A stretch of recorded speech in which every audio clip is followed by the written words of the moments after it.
Good morning, everyone. Back to the Wicked Gecko here. I have a very special guest today, who is from Europe, from Belgium. I met Luke several years ago when I was first starting out looking at the Nautinus, and he spent a tremendous amount of time with me, answered all my questions, probably gave me way more information, and it was just a pleasure talking to him and getting to know him and how he takes care of his reptiles and the things that he does. Um, and he's just a tremendous person. I highly respect him. I think the world of him. He is just very honorable and loves his reptiles and loves what he's doing. So, without further ado, I'm going to bring Luke on. Luke Jacobs from Belgium. Here we are. Hello, Hello.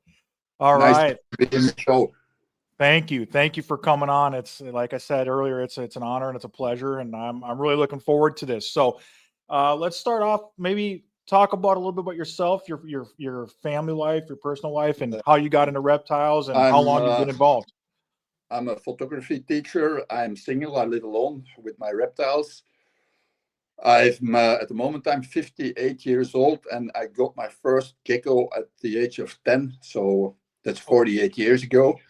yes. I remember being obsessed by lizards from the moment I saw one. One of my first memories is seeing a chameleon in a screen cage. And Yes. yeah, when I was 10, I got my first geckos. It was Tarantola mauretanica and Hemidactylus frenatus, the common house geckos, which was okay because I kept them alive for some time, which wasn't that evident back in the 70s because there was no herpetoculture industry, so to say. There were no UVB lights available, there were no vitamins available. You could only find like flies, mealworms, and crickets sometimes. So in summer times, often I had to catch food myself. But of course, that's 48 years ago, and really a lot happened in the meantime. Yeah. Yeah. What do you think, like, from when you first began to Uh-huh. now, what do you think is the biggest change and the biggest thing that you admire about the hobby? Probably, yeah, the use of vitamins and vitamin D3, and especially the use of UVB lights. I think those two things really made a big difference in the hobby. Another thing that made a difference is that wild caught animals got less and less in Europe, and so people had to breed animals to get to keep a certain biodiversity of species in the hobby. I'll say, Mm. when I was a kid, everything was possible and everything was allowed. You could buy it. I remember when I was at school, our teacher, I was 12, I think, we had sun gazers in the classroom.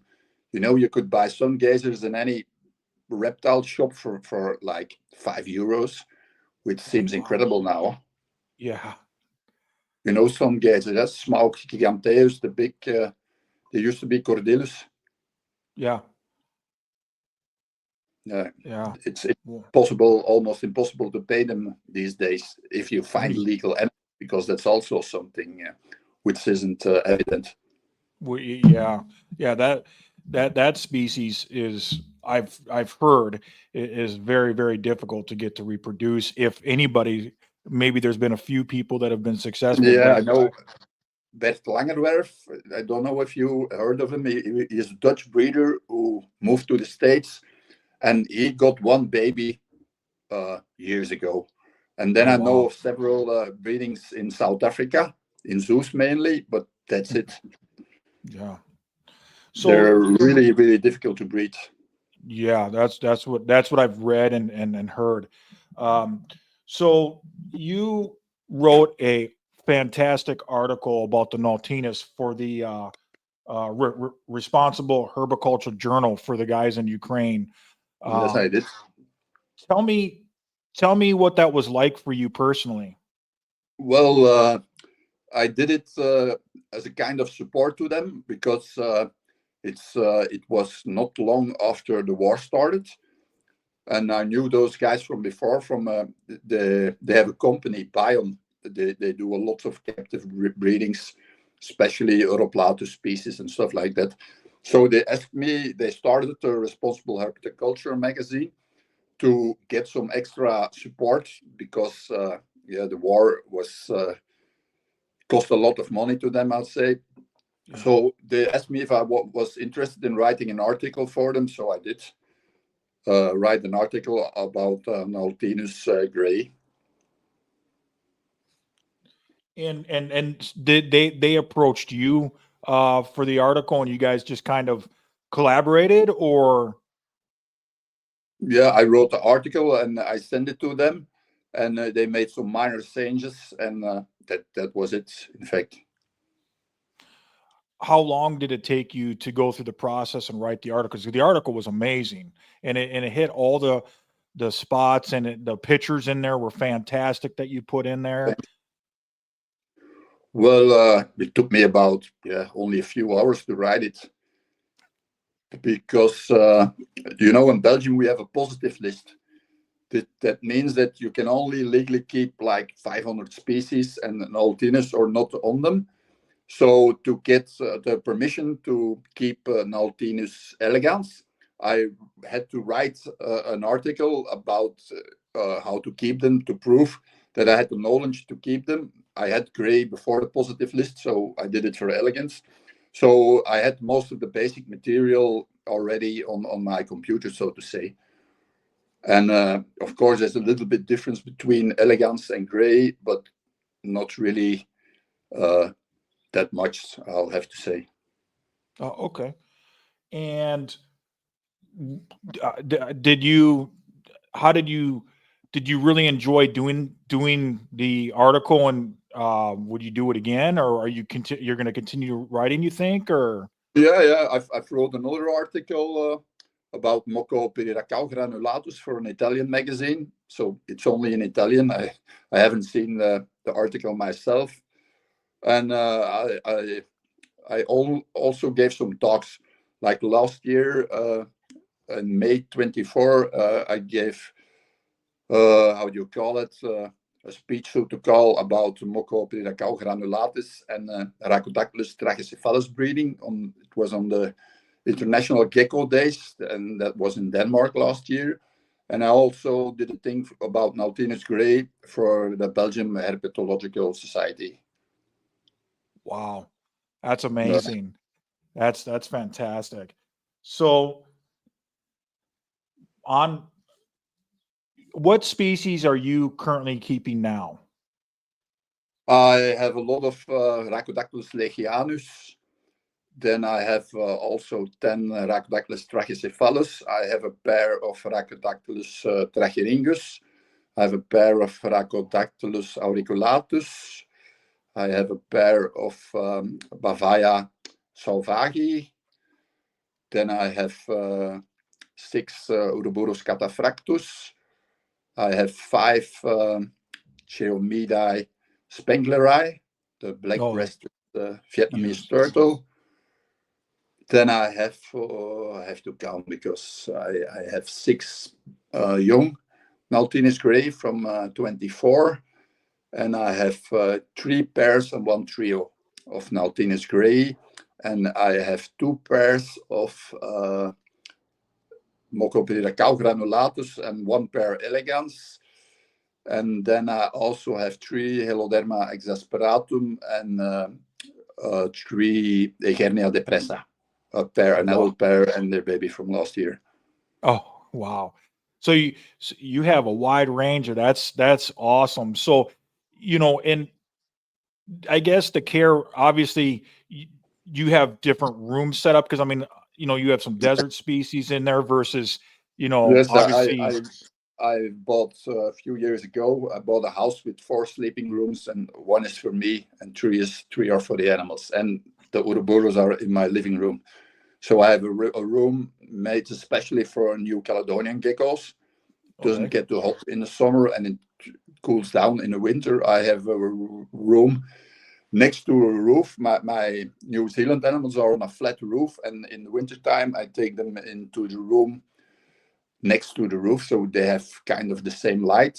And then I have a room for the warmer species, like the Helodermas and the Egernia. Yeah, so you got it perfectly set up for you for the environments that the animals love. Indeed.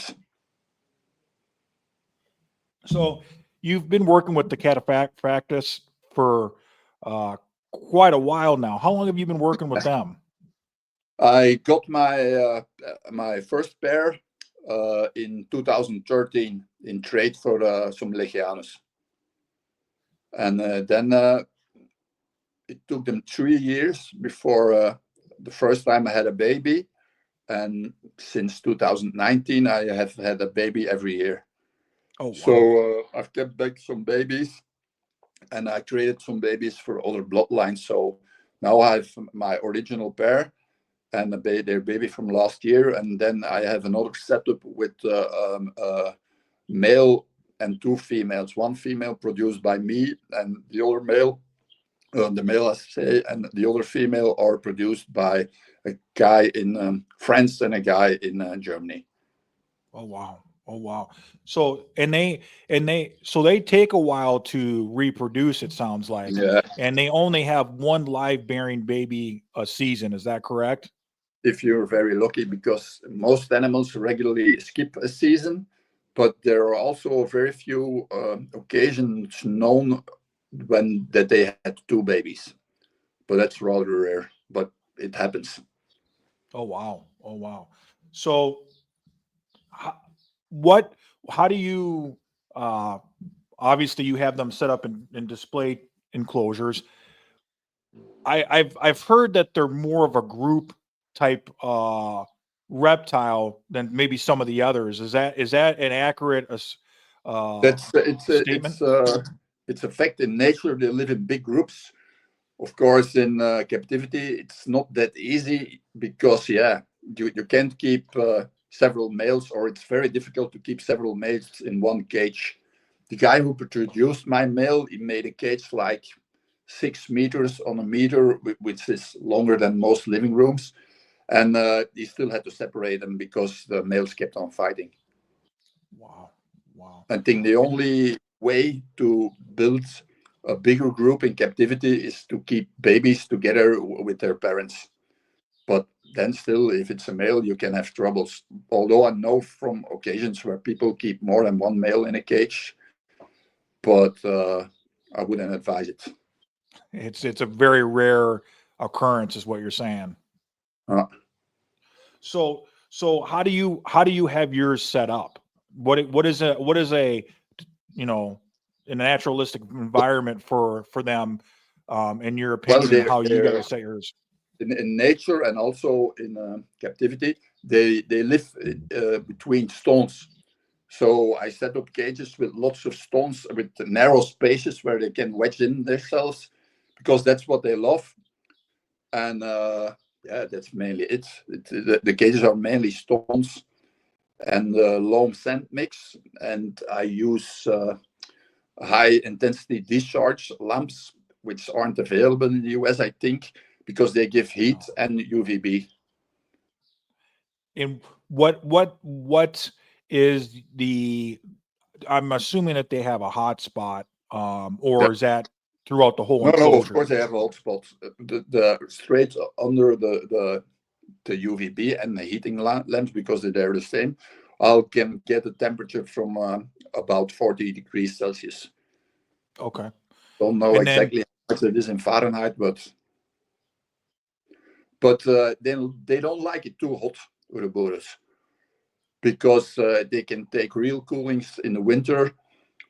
You can keep them at 5 or 10 degrees, and they live on the southern part of South Africa, which isn't as hot, and which also knows to have two very different seasons, with hot, dry summers and more kind of wet, cool winters. hmm. so But so so and you snow do where they Hello. Yep, I'm here. Okay. So do they, so they're cooled naturally, obviously in their naturalistic Yes. environment. So that something that you simulate at your place? Yes. I let the temperature drop at 9, like 10 degrees, and I also reduce the hours of lighting. So normally now they have 12 to 14 hours, and in winter I only give 6 hours of lighting. Okay. And how many months are you doing that for? Mostly from November to early March, and then Okay. mostly in March I'll see the male breeding. I haven't had any breeding success in my younger group, but they've only been together like 1.5 years, so that's normal. Mhm. Mhm.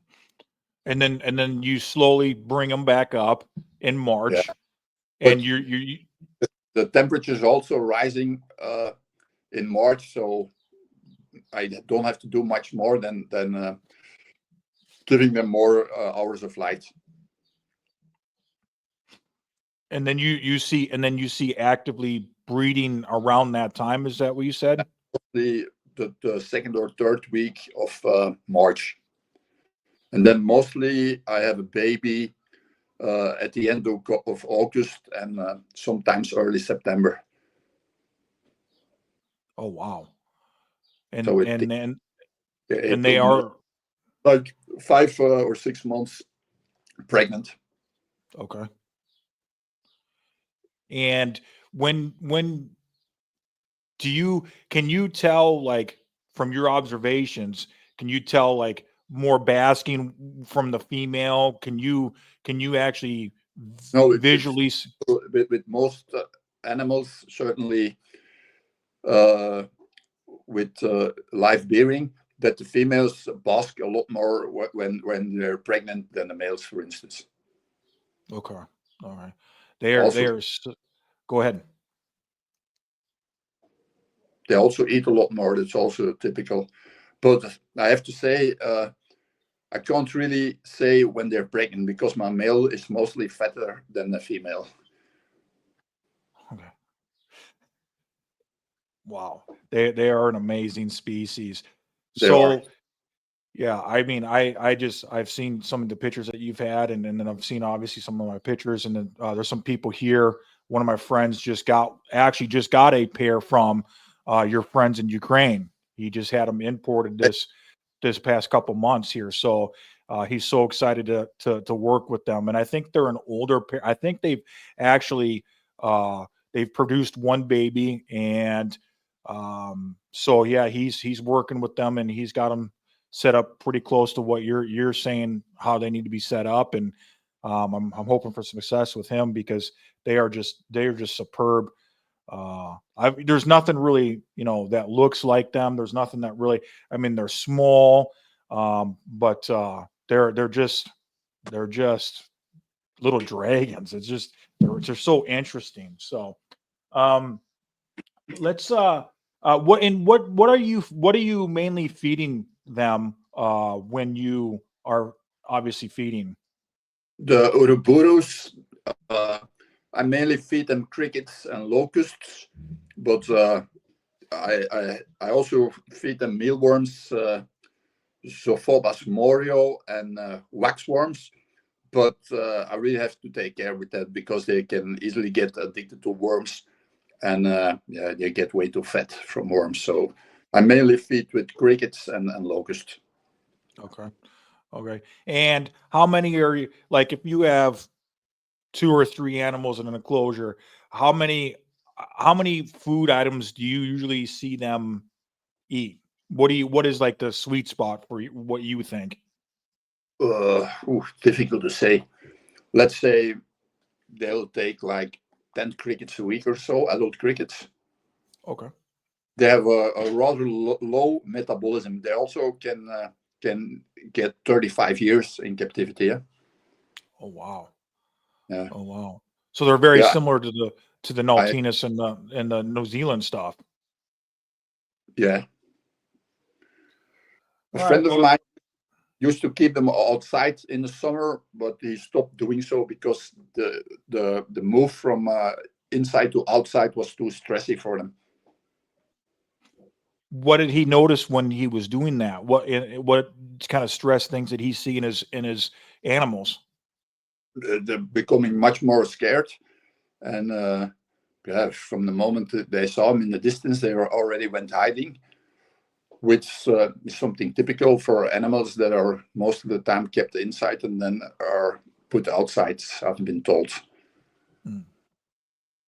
Do you see that in your, because the obviously because of the temperatures, the Nautinus and the Granulus have to come inside in the summer. Do you notice anything in the behaviors with them? No, No. because yeah, the Nautinus are much less scared. They don't mind me watching them, and while the Ouroboros, even when kept inside, they're not really tame. The Nautinus also aren't tame, but I'll see a big difference between. I've only kept elegans since September, and I have to say elegans are much more scared than gray. Maybe it might change over time. Yeah, I've noticed, I obviously I don't have gray eye, but I've noticed with my Allegons that when I first received them, they hid a lot, like deep in the bushes or in the cork tubes. Now, several months later, they're starting to, you know, uh, Be less scared be when. out, be less yes, be less scared. Like I always say on the previous podcast, I'll see some of the females, they'll raise up a little bit with their eyes out of the bush, they'll see who comes inside, and if they know it's me, they raise back down. And but they're visual, they're in the bush, but they're visual. Before they weren't visible. Uh-huh. Now they're out more visible and stuff like that. I actually have females that when I feed, sometimes I'll tongue feed, because I only do wax worms every few weeks, and Uh-huh. I'll do a tongue feeding, and they'll come right to the front of the enclosure and come for the wax worm. But when I first got them, it was they wanted no part of me. So, but they do seem more evasive, more, than some of the other geckos that I've kept in the past. But really, I can't really compare them because they're nothing like I've ever had in the past. They are just my favorite gecko, and I'm just so honored and blessed to have them. And it was able to legally bring them into this country because they are just the jewels of the gecko community, and I just absolutely love them. So So did you import them from Europe? yes, yes, from Germany. Okay. Yep. I I received my import license probably back when you and I first started talking several years ago, and Uh-huh. I kept updating it every year, and I just started talking to some people uh, that but I'm not going to bring up here because they've asked to stay private, but I know that you know them. Okay. I started visiting with them, and they helped me, and I got a broker here, and I had some people help me on this side, and we were able to uh, legally import them. So it's been fantastic. I'm hoping to add to my group, and I just absolutely love them. I love caring for them. I love the fact that I built enclosures. I'm in the process of building enclosures for outside.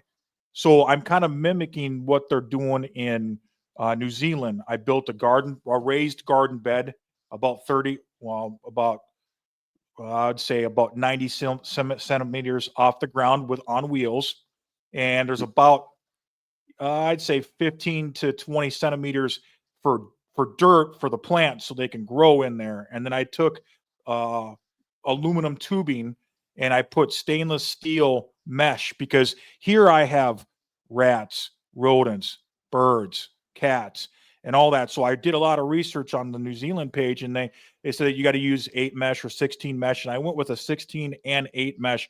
I'm kind of mixing it up just because I'm running out of mesh, but so I'm building them now, and I'm building them probably 45 centimeters by 90 centimeters. That's And about I keep my adults.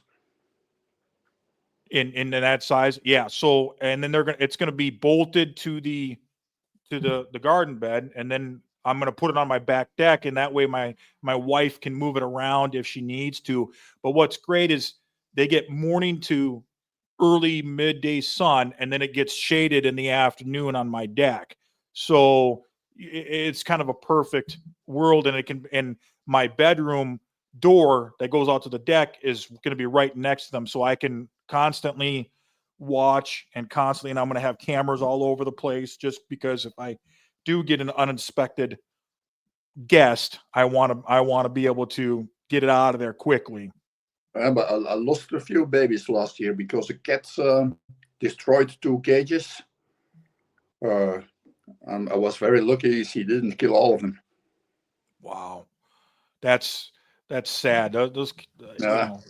it's very sad. And One of the weird things is they destroyed the cage of with 6 babies, but I was able to find 3 that survived. And then they also destroyed the cage of an adult pair. And the weird thing is, a few weeks ago, one of my neighbors was at my door, and she asked if I lost a gecko. I said no. So one of the geckos that I thought was eaten by the cats, she survived from August last year till March this year outside without any problems. And she wasn't looking thin, so she was looking really healthy. So I guess I was lucky that it didn't freeze too much this year, but I wouldn't expect them to survive the winter outside, but like they do. A friend of mine, he keeps a lot of Woodwardia species, and as long as it isn't freezing, he keeps them outside all year. He only gets them inside when it's freezing. wow. So where did your neighbor find the gecko? In her garden. Wow. Was it a gray eye? It was a gray eye. I've Wow. only had elegance since September. Oh, that's right. You said that. You said that. Uh, You said that. So you've been keeping elegans since September. How long have you been keeping the gray eye and the the Mokopiri cow and the gray eye I got about the same time, because in 2019 in Belgium we got a new law which makes a positive list. So it's only like about 500 species of reptiles you can keep legally. So the list started the 1st of October. So you could buy everything you wanted before October. And at that point, I really knew I wanted Nautinus and Mokopiri cow. So I got my first animals in 2019, and they were all captive bred in 2017 and 2018. And I got my first Nautinus from Herman Seufer. You might know him because he wrote the book also. yes. And he was the first person to breed Nautinus outside of New Zealand already in the early 90s. Yes. Yeah. And so now this new law is in, so you're saying you got them before the new law went into effect, Yeah, and because then I got permission to keep elegans also. So you can keep, if you get permission and you can prove you have the knowledge to take care of them, you can get an exception and for another reptile that's not on the list, so to say. okay.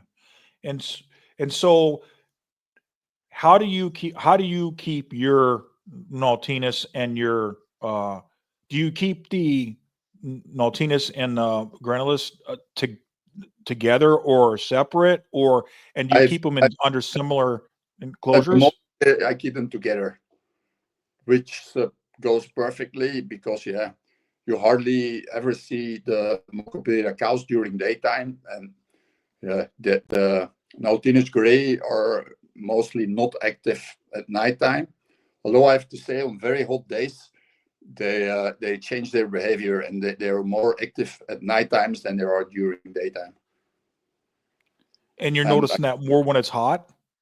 yeah, when it's very hot and we got temperatures like above 35 degrees, they're becoming much more nocturnal than with colder temperatures. That's interesting. That's interesting. And so how do you have your enclosure set up? Do you have several plants in it? Do Yeah, you mostly heavily planted, because you can easily see when they're not heavily planted, the gray eye, they get stressed.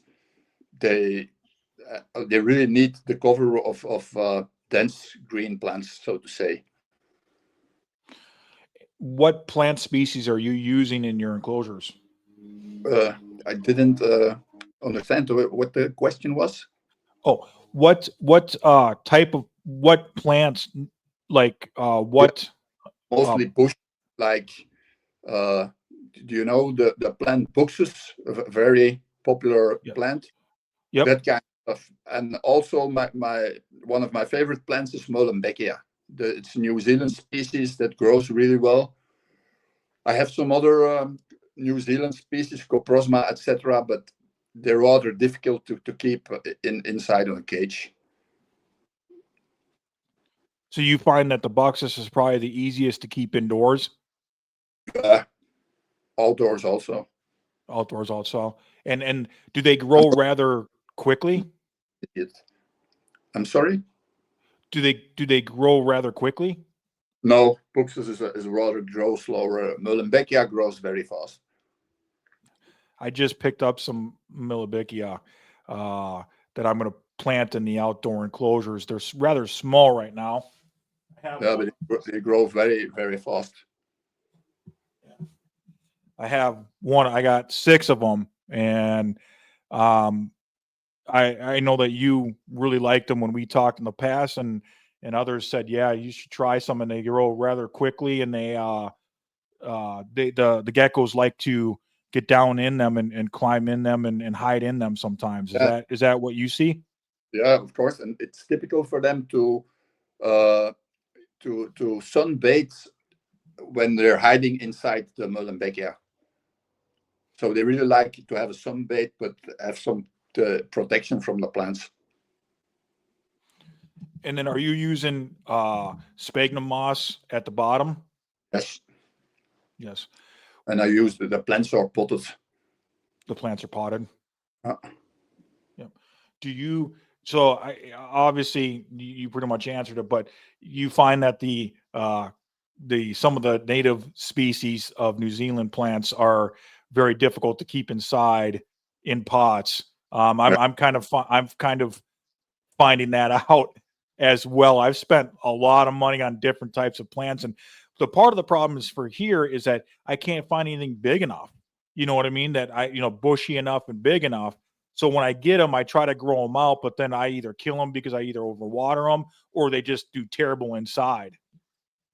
yeah, I used to regularly uh, get seeds from New Zealand seeds.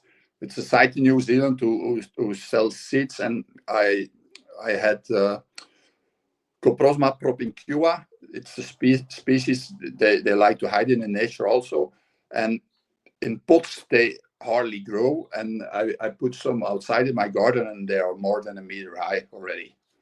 Wow. Uh, Wow. Wow. I got these a lot plants better. behind me. Uh-huh. Yeah, these plants behind me are the Pittosporum tifenolum, which Okay. is a species, and so far they're actually doing very well indoors, and I can't wait to get them outside. But so far, I've had them for probably about a month now, and they're doing very well. I had bottle brush bushes. I don't know if you are familiar with those. No. Yeah, and they were actually recommended in one of the plants that was actually available around here that was in Nicholas and Herman's book, and I got some, and I just the geckos loved them because, like you said, they're super bushy. They can hide in there. They feel well protected. But I couldn't keep them alive, and now I'm there. I have underneath the enclosures, I have grow lights, and I'm trying to bring them back now. And now that the weather's getting nice, I'm hoping to take them outside, and hopefully I can get them back because the geckos really love them. They really enjoyed because they're smaller leaved, they're thicker branched, and they provide lots of coverage. Um, so in the winter months for your Nautinus and your Granulas, you said you bring them inside. Yeah. Are you offering any UVB or any warmth at that time during the day? Uh, the cages of the adults, they have a 5 watt LED for the plants, and like a 35 watt spot for heat. And I only provide UVB for babies because mostly they're born in August or September, and they don't have as much time as the adults to absorb D3. So when the adults are outside, they normally get enough UVB. So when you're inside, the only thing I do is adding vitamins with D3 to the food. And the babies, they have an Arcadia 2.4% cave dweller for UVB. Okay. Sorry. And I don't know, like for me, the humidity has been no, I'm not going to say a struggle because I found how to deal with it now. But do you have issues with the humidity in the winter time, keeping it up? Yeah, I have to spray a lot, huh? But they're in an unheated room, so I guess that also helps to keep the humidity at a certain level, because when in the other rooms there's central heating, which obviously already makes the air a lot drier. Yeah. Yeah. So maybe What? I'm a good spraying 2 times a day. Okay. Do you And manually spray your stuff, or do you have a mist system? I manually spray my stuff. Okay. And and do you track your humidity, or are you just going based on feel and what you see within your geckos? Mostly what I see within my geckos, but I've tracked it in the past, and normally it's around 70% when they're inside. 70. Yeah. And do you notice like fluctuations, you think, or when you were tracking it, did you see a lot of different fluctuations, or was it pretty consistent? Mostly the window is opened in the room, so it also depends a lot on the humidity outside. Yeah. Yeah, that's true. That's exactly what I've noticed here. I can obviously, and I'm sure you do the same thing, but I crack the window based on how cold it is outside. It obviously is, if it's going to be a warmer day, the window goes up further than it does some of the colder days, and then obviously also messes with the humidity and how high it is. So I've actually added a humidifier to the room just because I couldn't. Here in the Northeast or in New England, it's very, very dry Mm-hmm. in the wintertime, 20, 25, 30% humidity. So that's obviously not going to work for these types of geckos. So I had to supplement it, besides misting, with a humidifier for the room, and it's done a really nice job. And I've noticed really good sheds, healthy geckos, and I agree with you. You can definitely tell when something's off, either the lighting's off or the humidity's off, or whatever, just by observing. So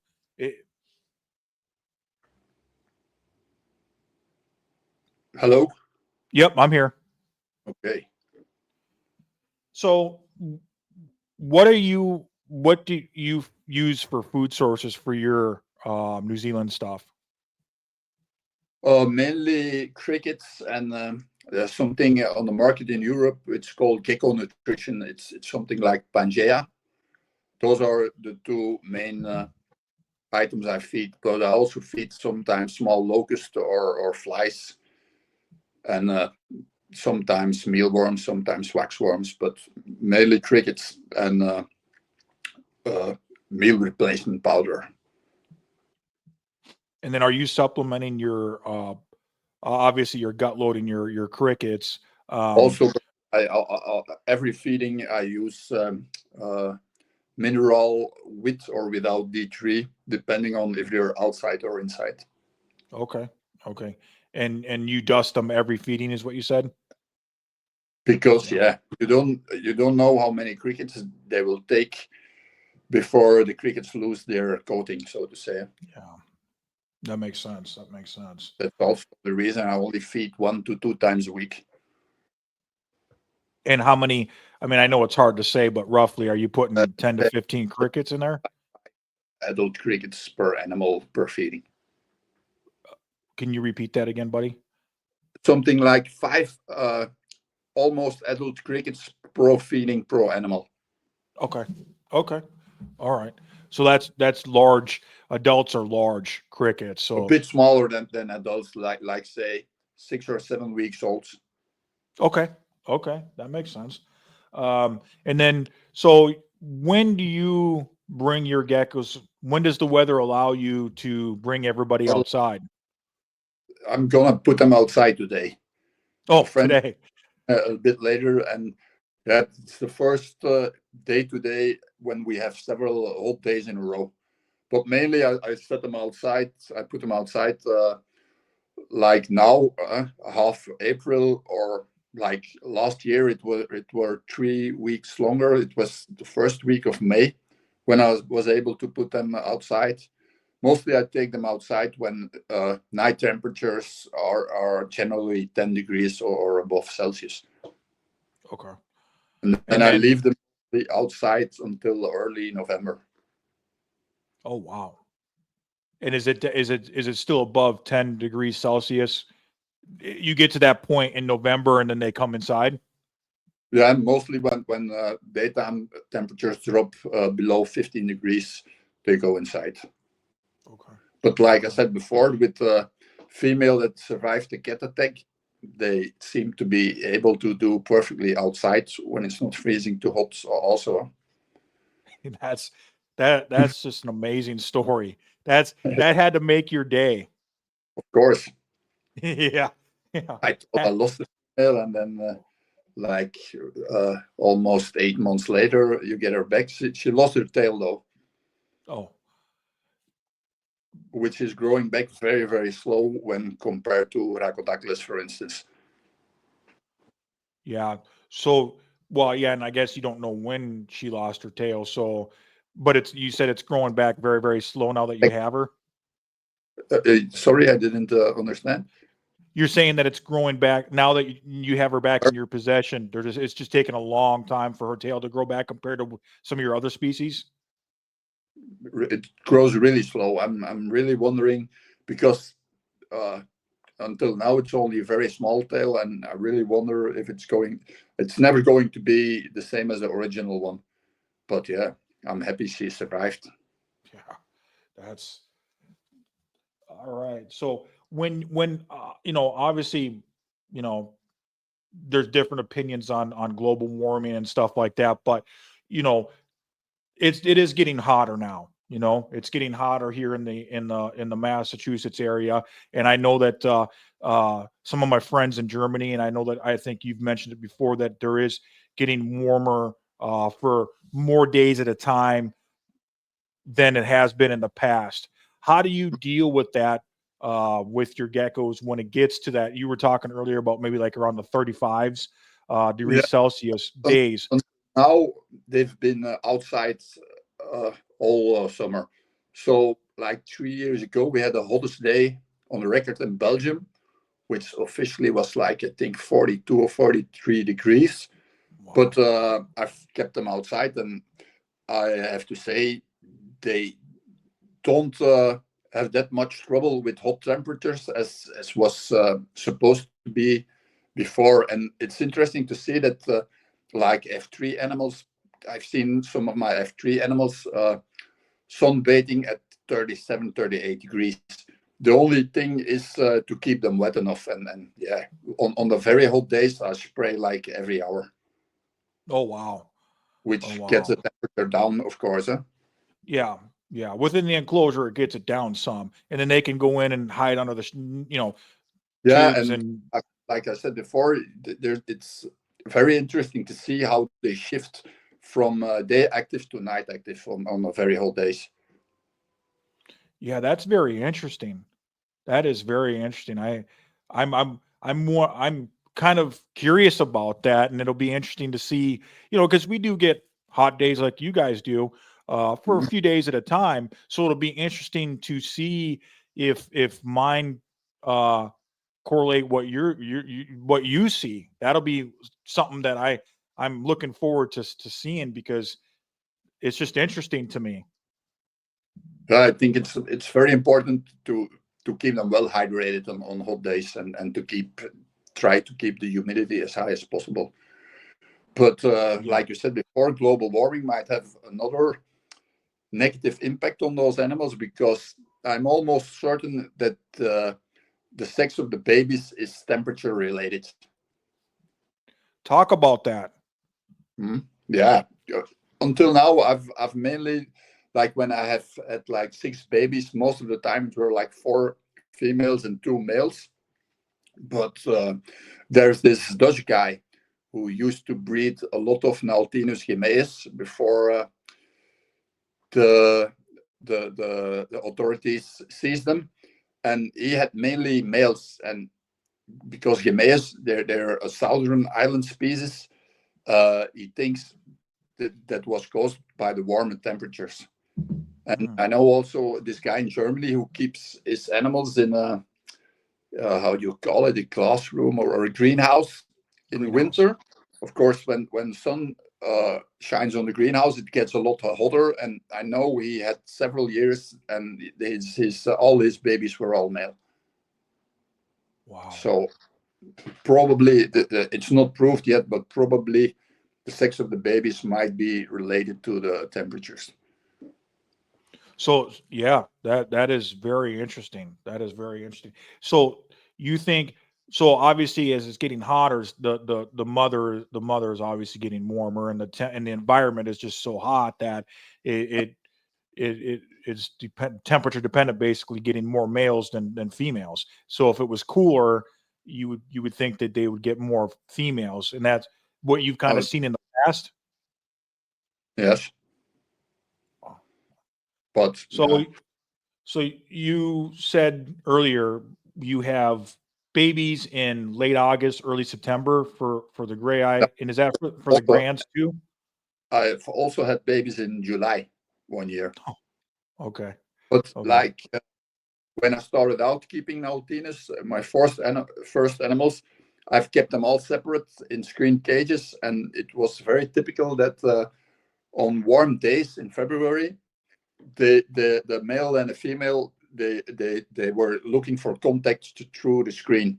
So when they were in their third year, I put them together, and they were locked like in like 10 minutes or 30 minutes. oh wow, But oh wow, once together, I keep them together. So the year I saw them breeding, it was like something like the 20th of February. I got babies on the 4th of October. oh wow, But that was the first year I was breeding them. It was in 2021. But yeah, last year I had babies in September. But the year before, I already had babies in the end of July. wow, wow, Station and period. then that's very interesting. So when the babies are born, are you removing them out of the enclosures immediately? Immediately. It's possible to keep them together, but it's not like in the Ouroboros. There's no parental care, and I'd like to see the babies in a smaller cage, so it's better to see if they're feeding well and stuff like And that. But and, it's and when they're newborn, they're very active. They're really crawling around in the cage all the time. And then how do you set them up? Obviously, you said smaller cage, but how are you setting your babies up? Are you setting up kind of basic? No, it's just the same as the adults with a lot of plants and cork tubes for them to hide, just in a smaller cage. For the rest, I keep them exactly the same as the adults, with the exception of giving them UVB lights in the winter, which I don't do with the adults. Yes. And then what are you feeding newborn babies? Mostly fruit flies, pinhead crickets, and gecko nutrition. Okay. Okay. That's fantastic. Mhm. So, and then have you produced the Mokopol, what the Mokopol granite? I can't say the name, but the Mokopelida cow. yeah. The Have you Mokopelida have cow, until now, I've only bred them one time. So I hope I have females that are pregnant now. But the pair that bred, I lost them the year afterwards. I don't know why. It is the only New Zealand animals I've lost in 6 years I've been keeping them.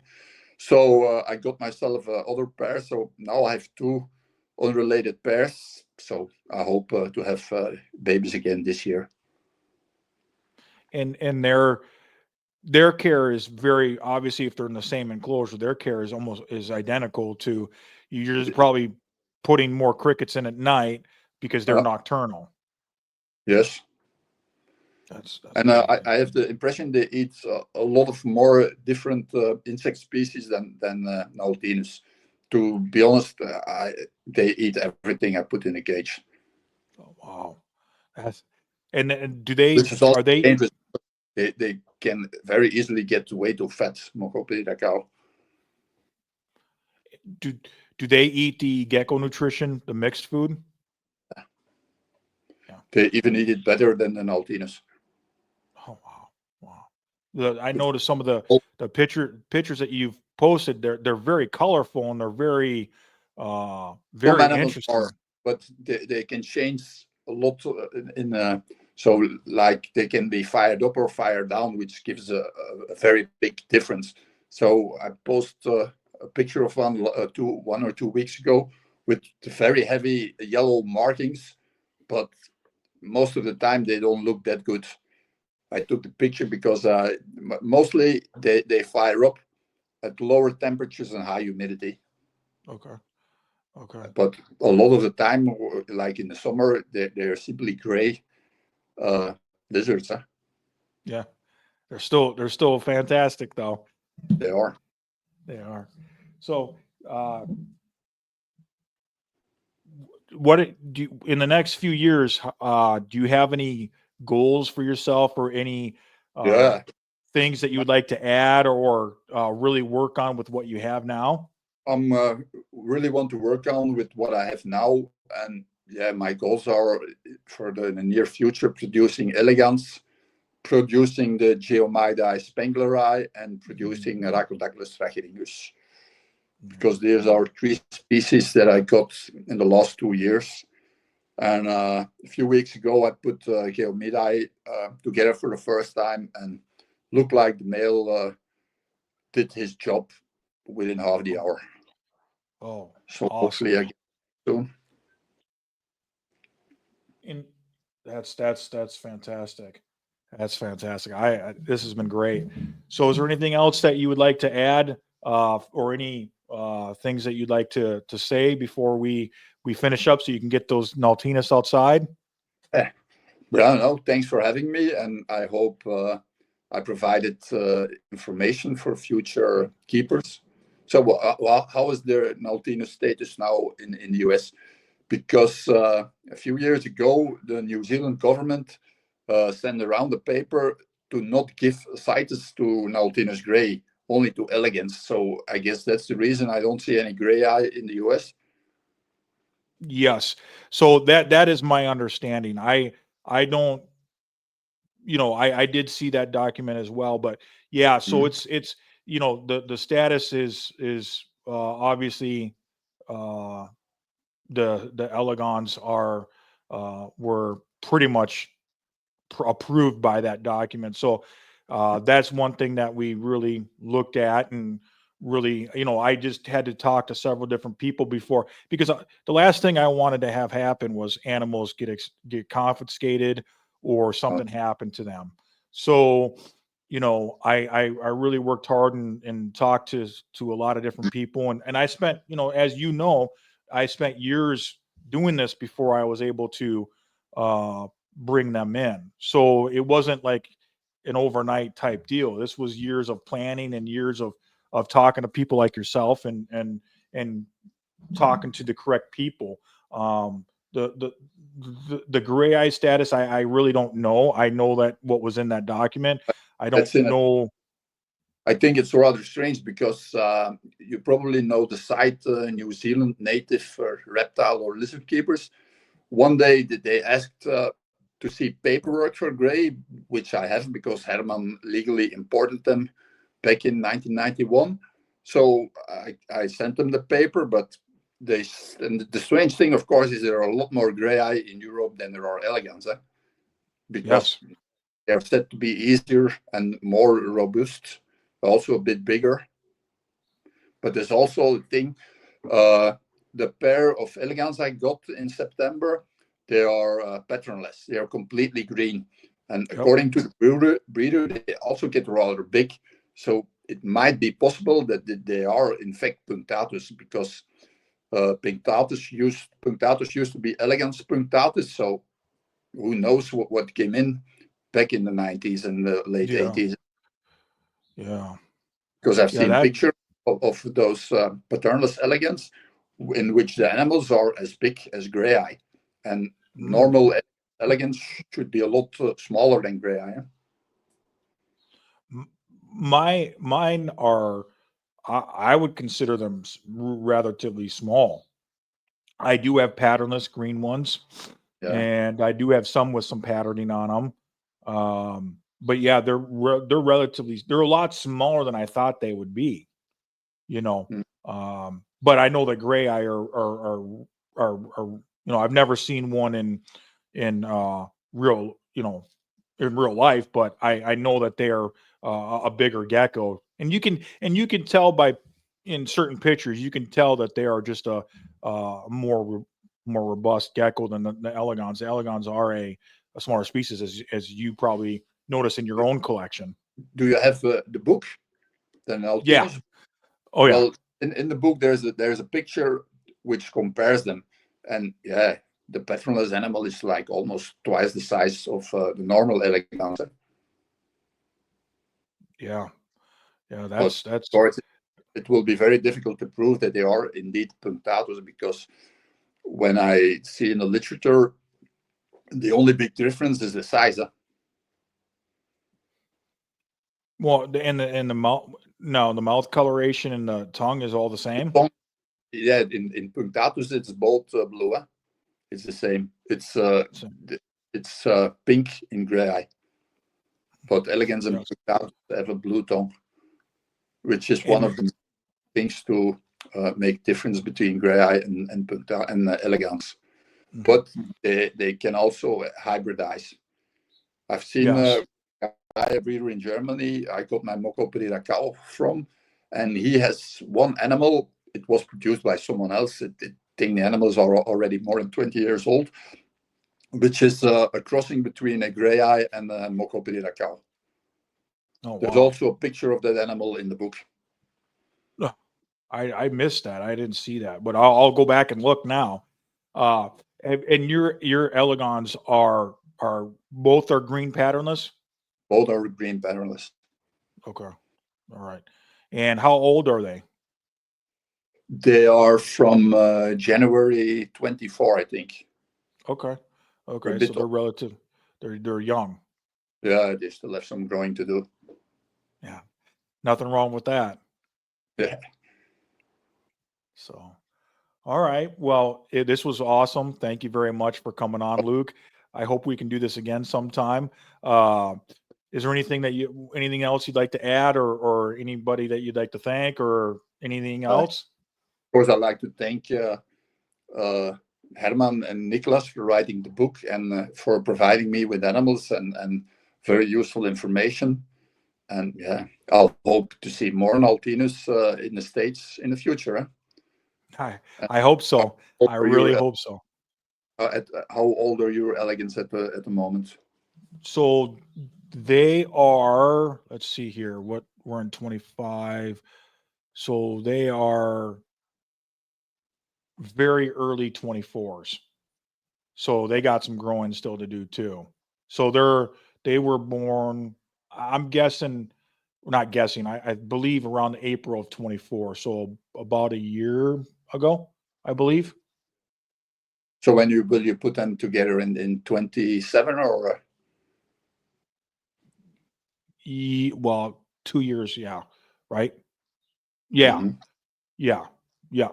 Yep. So yeah, so always it's separate? But several people told me that they won't breed if they're old enough, if they're not old enough, even when kept together. yeah. Well, I have one group that is together now.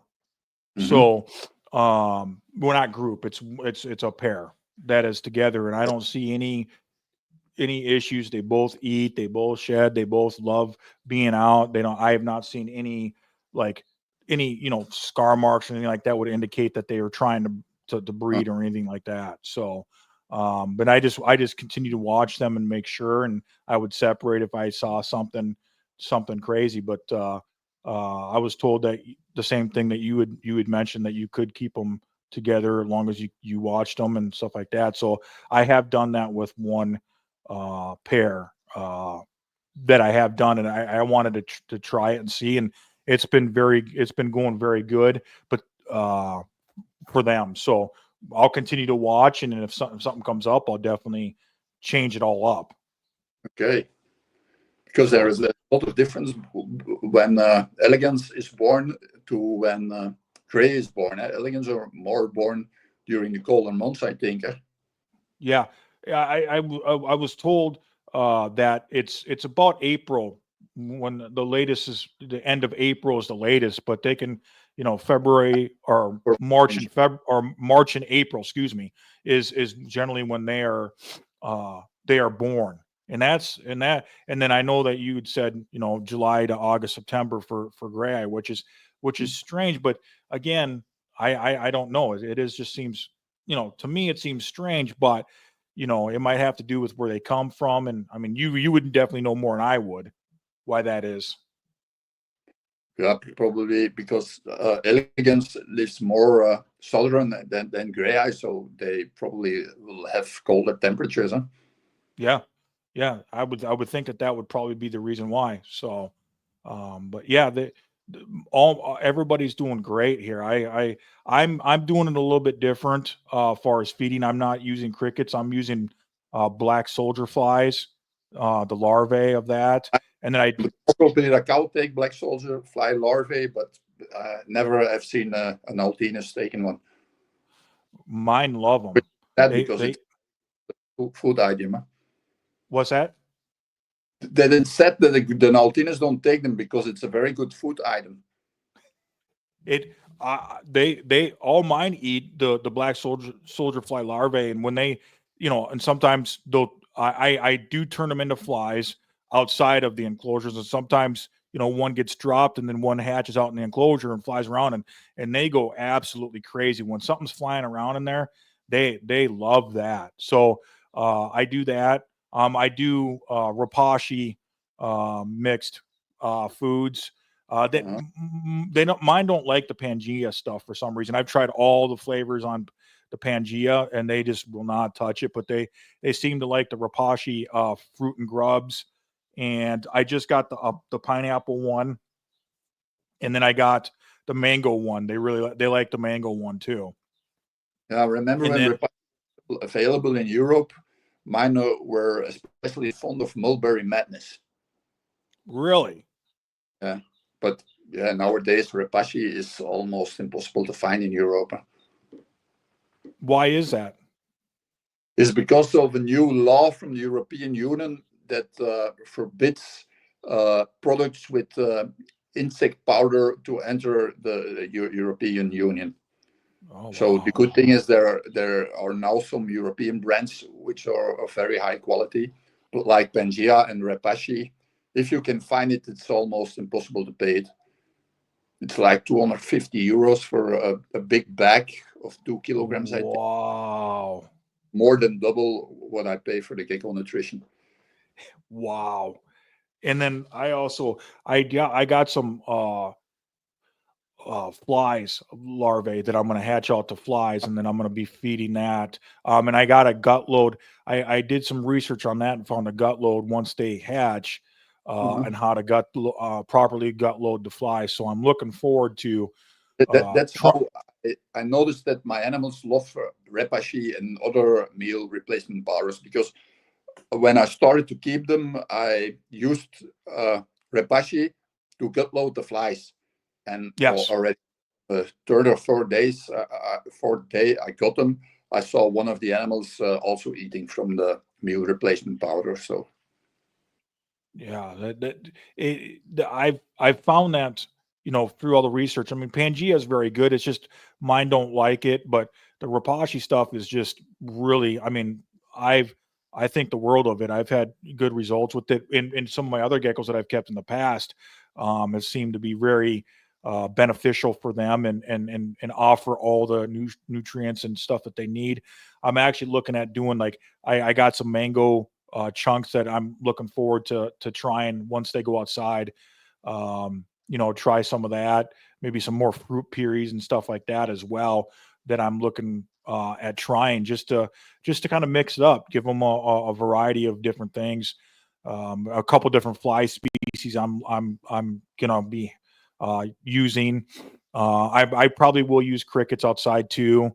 I've so I want to offer a variety for my geckos as much as I can. So, and it's a lot oh, easier outside to do that than it is inside, just because crickets can be a pain in the what. So, and I don't mind them, but when I have other people in the house. I got my wife's two girls that live with us, and then my wife, and then our dogs, and they're not fans of the crickets at all. They chirp, and so I have to that's respect.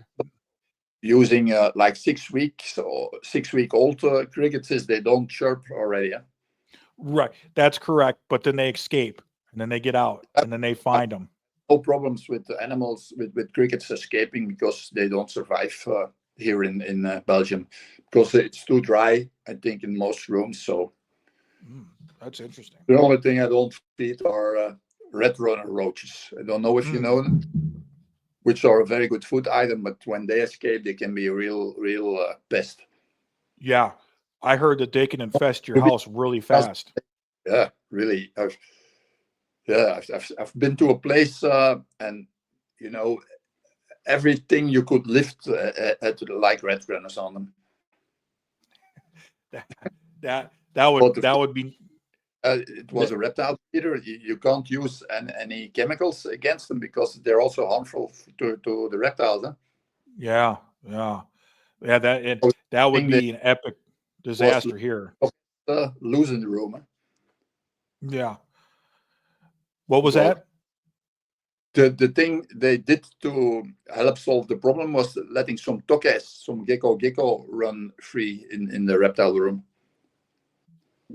But Makes then sense. uh, it was an immense problem. So that's why I don't use red runners. I use dubias, but dubias don't survive if they escape. Yeah, yeah. Do you? How do you find your geckos respond to the dubias? I don't have many geckos who eat them. I mainly feed them to the uroboros. Okay, okay, that makes sense. Yeah, they Yeah, love. I'm sure that they love them. they love them, Yeah, yeah, yeah. but So they also love the red runners a lot also. yeah, I don't think I could bring red runners into this house. There's no way. I'd be too scared. I can understand that. So, all right. Well, I will let you Okay, get your geckos outside. Thank you okay, very much, Luke. We'll talk soon. okay. Jonathan, have a nice day. Huh? You too. Thank you very much. Bye. Bye. All right. That was Luke. Was a great interview. So knowledgeable. He's just a wonderful person. I love talking with him. He shared so much with me, and his um, care of his naughtiness and his New Zealand stuff. So an amazing interview. Thank you for his time, and I hope you guys enjoyed it. And we will be back here soon. Thank you very much. Have a great weekend.